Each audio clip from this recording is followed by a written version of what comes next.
क्या आपको हड्डी, नस, जोड़, घुटना या रीढ़ से जुड़ी कोई समस्या है? परेशान ना हो, क्योंकि अब आपके शहर में है राध्या हॉस्पिटल। यहाँ उपलब्ध है अनुभवी और विशेषज्ञ डॉक्टर रजनीकांत रोशन, MBBS, PMCH, D ortho PMCH, DNB ortho, DBS AMCH, new Delhi. हड्डी, नस, जोड़, घुटना, रीढ़ और गठिया रोगों का बेहतरीन इलाज अब है बिल्कुल आपके पास। विशेषज्ञ परामर्श और सर्वोत्तम इलाज के लिए आज ही संपर्क करें। हमारा पता है डाक बंगला रोड, महिला कॉलेज के सामने, बेगूसराय।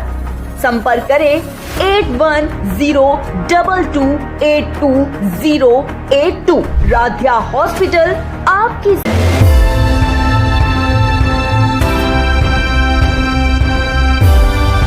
अपने सपनों के कार्यक्रम को रमा रॉयल रिजॉर्ट में आयोजित करें। यहाँ शानदार बैंक्वेट हॉल, खुले हरे भरे गार्डन के साथ आपके भव्य समारोह के लिए परफेक्ट वेन्यू है।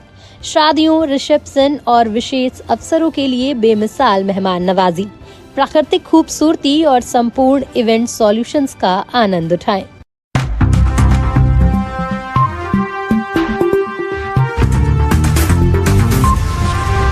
आप देख रहे हैं कि 9 भारत बिहार झारखंड डिजिटल। नमस्कार, आप देख रहे हैं K9 भारत। मैं हूं आतिश राज। आज जिस तरह से बिहार में बजट पेश किया गया, बजट को लेकर तरह तरह की चर्चाएं हैं। महिलाओं को लेकर खास ध्यान रखा गया और युवाओं को भी ध्यान रखा गया, किसानों को लेकर भी ध्यान रखा गया। आज हम अपन बोली अपन विचार कार्यक्रम के माध्यम से आज बजट को लेकर चर्चा कर रहे हैं। चर्चा करने के लिए हमारे साथ प्रशांत कुमार हैं, जो पत्रकारिता से बिलोंग रखते हैं, और दूसरी ओर आशा पार्टी के प्रवक्ता सोनम शंकर पटेल जी हैं, और हमारे साथ बीजेपी के वरिष्ठ नेता कृष्णनंदन सिंह भी हमारे साथ जुड़े हुए हैं। कृष्णनंदन जी बीजेपी में हैं, वो अपनी बात रखेंगे पार्टी को लेकर। और जिस तरह से बजट को लेकर चर्चाएं हो रही है बिहार में, सत्ता पक्ष अपनी ओर पीठ थपथपा रही कि हमने बहुत अच्छा बजट पेश किया है, और वहीं विपक्ष की बात करें तेजस्वी यादव, पप्पू यादव ने भी निशाना साधा है।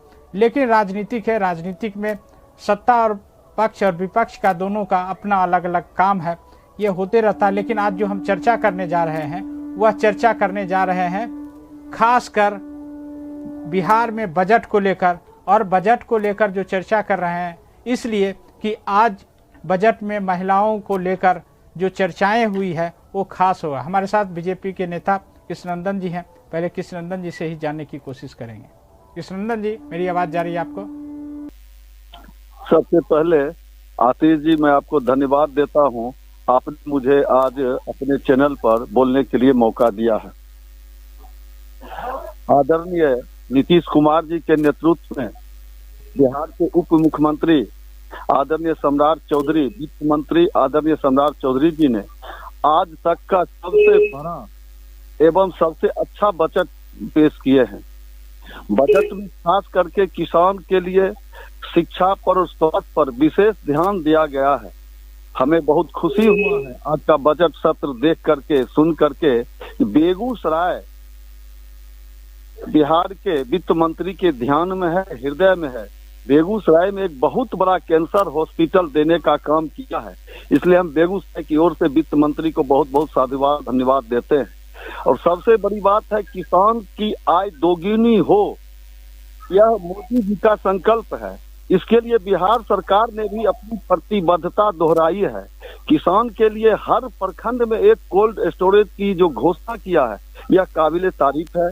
किसान अपनी फसल, अपने सब्जी को सुरक्षित रख पाएगी।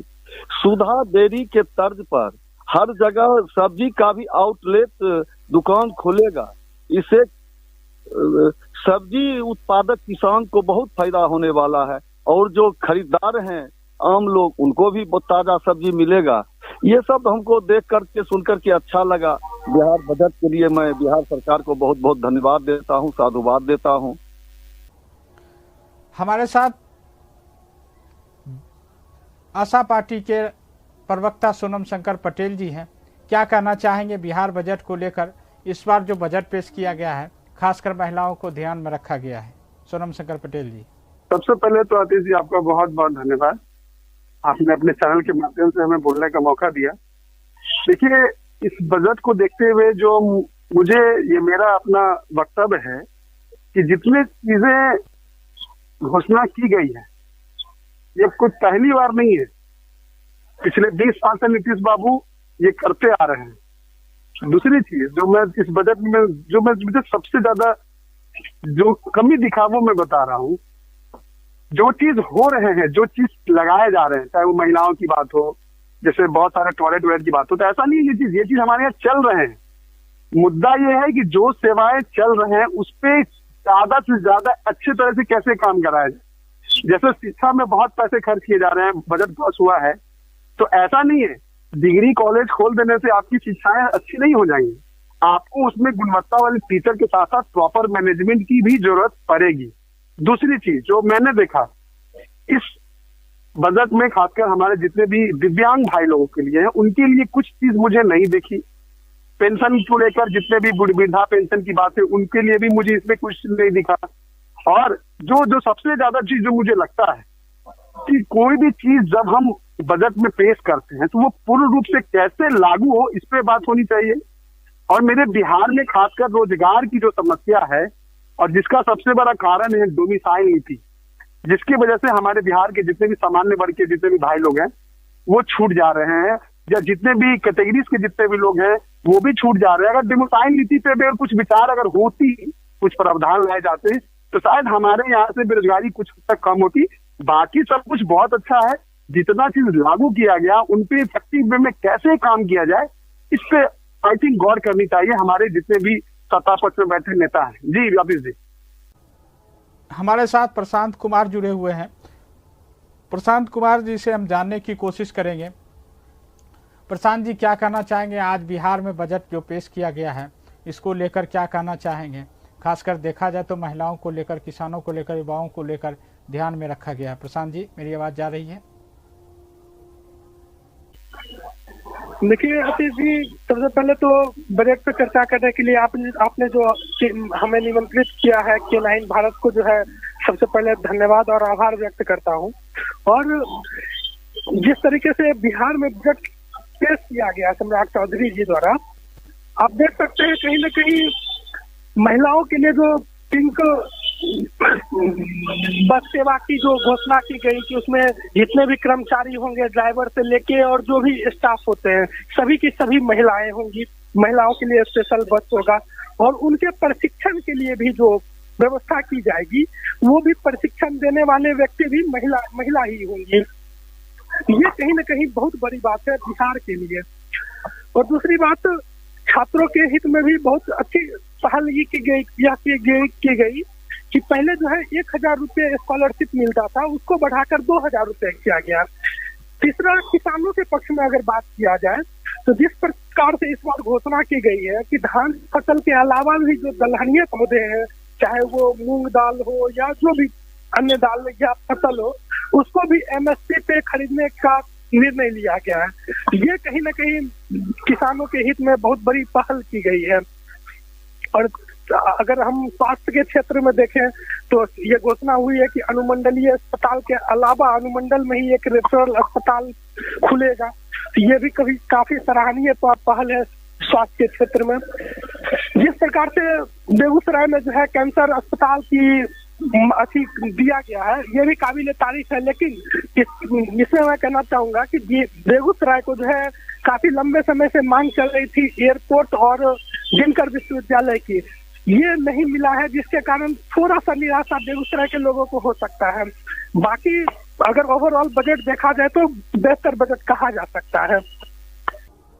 सबसे बड़ा सवाल है कि बिहार में बजट जो पेश किया गया है इस बार जो बजट है वो कहीं ना कहीं महिलाओं को लेकर खास ध्यान में रखा गया है।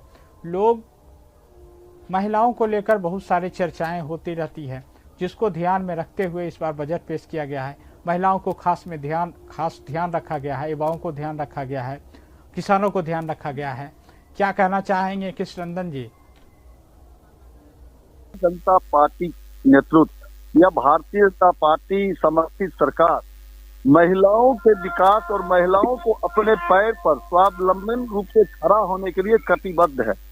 आप देख रहे हैं जी केवल घोषणा नहीं करती है सरकार, घोषणा के साथ साथ उसका क्रियान्वयन भी करती है और आने वाले चुनाव में संगठन में से लेकर के सरकार तक में महिलाओं की भागीदारी सुनिश्चित कर रही है। आरक्षण दे करके उसको स्वावलंबन रूप से खड़ा करके केवल घोषणा नहीं करती है सरकार।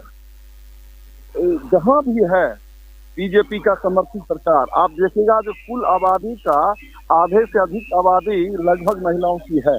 जब महिला शिक्षित होगी, महिला स्वावलंबी होगी, महिला मजबूत होगी, हमारा समाज, हमारा परिवार मजबूत होगा। और महिलाओं को सुरक्षित रोजगार देने के सही में आपको अभी एक साथी ने कहे, ठीक कहे, बिहार में जो पिंक बस चलने वाली है उसका सारा स्टाफ महिला होगी, ट्रेनर महिला होगी। और जहां तक हर प्रखंड में हॉस्पिटल खुलने की बात है, हर प्रखंड में डिग्री कॉलेज खुलने की बात है, इसमें खास करके महिला के लिए भी बहुत जगह आरक्षित है। महिला भी सुरक्षित रहेगी। हॉस्पिटल जो खुल रही है उसमें सब लोगों की सुविधा है। महिलाओं के लिए कुछ ज्यादा ही सुविधा होती है। हॉस्पिटल से लेकर के प्रसव हो या और कोई कारण हो, महिला दूर तक नहीं जा पाती है।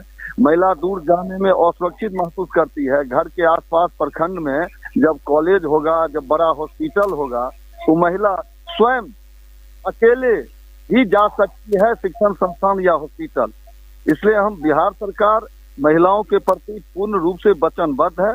महिला को शिक्षित करेगी, महिला को आगे बढ़ाएगी और महिला के लिए बहुत सारे रोजगार भी सरकार सृजित कर रही है। आप देख रहे हैं जो कोल्ड स्टोरेज हो, कॉलेज हो, हॉस्पिटल हो या सभी का जो आउटलेट खुलेगा उसमें रोजगार का भी वृद्धि होगा। महिला पुरुष सभी का रोजगार भी बढ़ेगा। इस माध्यम से रोजगार का भी सृजन किया है बिहार सरकार ने। केवल घोषणा नहीं है, ये सब लागू होगा। हाँ, कुछ त्रुटि जब काम करने के लिए आप निकलते हैं तो छूट जाता है। बिहार बेगूसराय में, खास करके बेगूसराय में दिनकर जी के नाम पर एक यूनिवर्सिटी को होना चाहिए था, एक एयरपोर्ट होना चाहिए था, हवाई अड्डा के लिए ये सब है, लेकिन इसके लिए फिर दूसरे बार प्रयास होगा। यह सरकार के ध्यान में है, भूला नहीं है, लेकिन इस बार नहीं हुआ, आगे बार होगा। हमको पूरा विश्वास है अगले बार दिनकर विश्वविद्यालय और बेगूसराय में एक एयरपोर्ट जरूर होगा। बेगूसराय के प्रति बिहार सरकार हमको लगता है चिंतित है, बेगूसराय उसके ध्यान में है और यह बहुत अच्छा बजट है। आज तक का सबसे बड़ा बजट लगभग 3.25 लाख करोड़ का यह बजट है। सोनम शंकर पटेल जी क्या करना चाहेंगे महिलाओं को लेकर, जिस तरह से घोषणाएं हुई है उस पर? एक चीज अखिल जी आपको समझना होगा, जैसा हमारे भाई बोल रहे थे, ये दिया गया, ये दिया गया। सबसे बड़ी जरूरी जगह मुझे इस बजट पे जो सबसे कमी दिख रही है वो मैं बता रहा हूँ। देखिए, नया चीज को बनाना कोई बड़ी चीज नहीं है, नया चीज बनते रहेंगे। सबसे जरूरी चीज है जो आपने बनाया है वो निरंतर अच्छे रूप से कैसे चले, हमें इस पे विचार करना चाहिए। खैर चलिए कोई बात नहीं, खैर ये तो सरकार की मामला है, इस पर ज्यादा कुछ बोलूंगा नहीं। आपने जैसा कहा पलायन की बात, नहीं एक मिनट अतीश जी एक मिनट, आपने कहा पलायन की बात। इस पूरे बजट में कहीं भी उद्योग धंधा लगाने की किसी भी तरह का कोई जिक्र मुझे नहीं दिखता।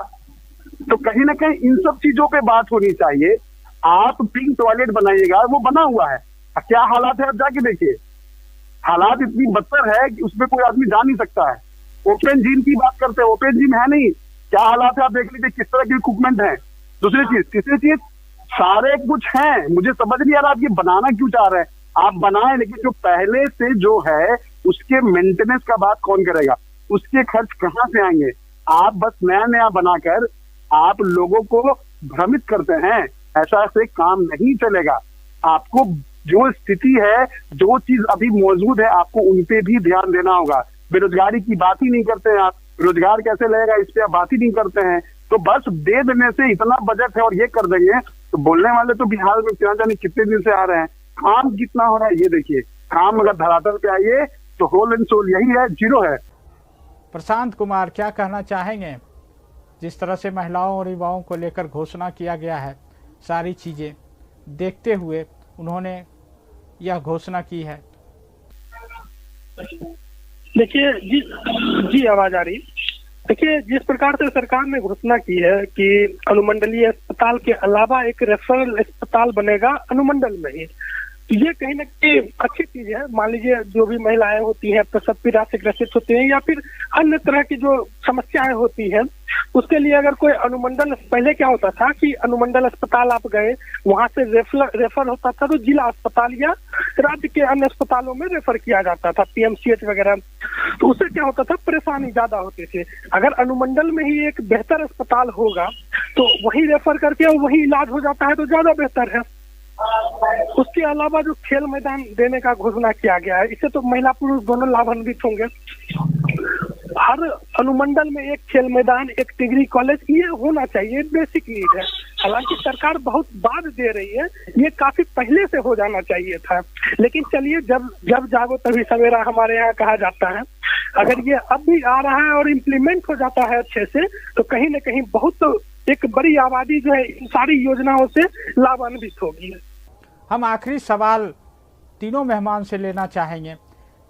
आज जो बजट पेश किया गया है, महिलाओं को लेकर खास बात ध्यान में रखते हुए बस की बात की गई है। बेगूसराय में, खासकर बेगूसराय जिला में कैंसर अस्पताल की बात की गई है कि कैंसर अस्पताल खोला जाएगा। एयरपोर्ट और विश्वविद्यालय की चर्चा नहीं हो पाई है, जिसकी मांग लगातार बेगूसराय से चल रही है और बेगूसराय से प्रमंडल बनाओ को लेकर भी चर्चा चल रही है, उसको भी ध्यान में नहीं रखा गया है। हालांकि यह बजट है, बजट में जो चीज़ें होनी चाहिए वो कहा जाए तो सरकार ने अपनी ओर से सारी चीज़ों की घोषणा की है। अब ये देखने वाली बात होगी कि आने वाला समय जो होगा वो किस तरह से इस योजना या घोषणा को लोगों में इम्प्लीमेंट होगा। और लोग जिस तरह से चर्चाएं कर रही है, सत्ता पक्ष और विपक्ष दोनों लगातार, विपक्ष हमला बोल रही है और सत्ता पक्ष अपने पीठ थपथपा रही है, तो आने वाला समय जो क्षेत्र का विकास की है उस पे देखा जाएगा। हमारे साथ तीनों मेहमान हैं। अंतिम सवाल तीनों मेहमान से 30 सेकंड का लेना चाहेंगे।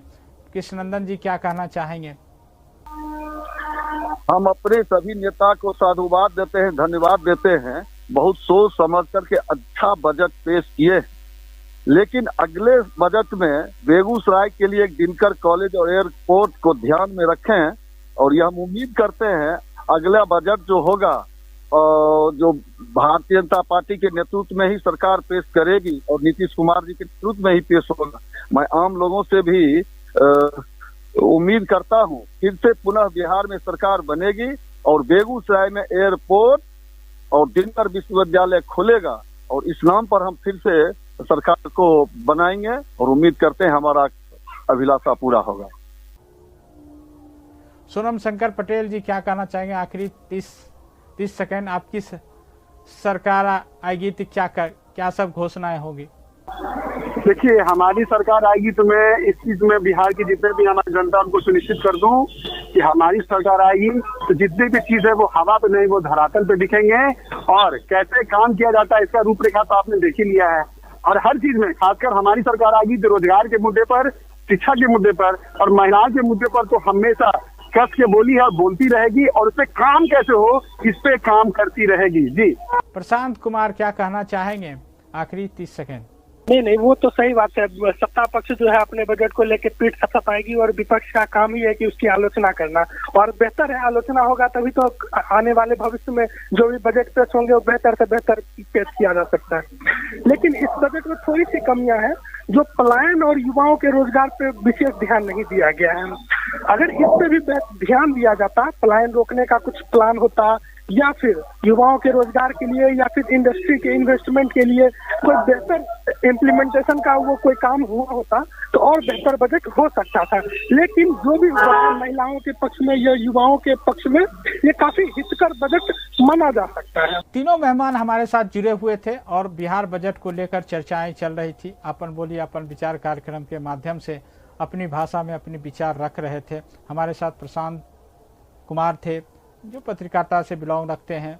हमारे साथ आशा पार्टी के प्रवक्ता सोनम शंकर पटेल जी हैं जो आरसीपी सिंह पार्टी से थे, और बीजेपी के नेता कृष्णनंदन जी थे, काफ़ी वरिष्ठ हैं, पुराने हैं, बीजेपी में रहे हैं। और लगातार जिस तरह से चर्चाएं होती रहती है और हमारा यह कार्यक्रम लगातार अपन बोली अपन विचार कार्यक्रम में राजनीतिक मुद्दे, बेरोजगारी मुद्दे, सामाजिक मुद्दे, सारे मुद्दे को लेकर हम आपस में चर्चा हमेशा करते रहते हैं। और जो चर्चाएं करते हैं उस पर कहीं ना कहीं प्रयास रहता है कि आखिर हकीकत क्या है, और हकीकत और सच्चाई आपके सामने हम रखने का प्रयास करते हैं। फिलहाल दीजिए हमें इजाज़त। नमस्कार।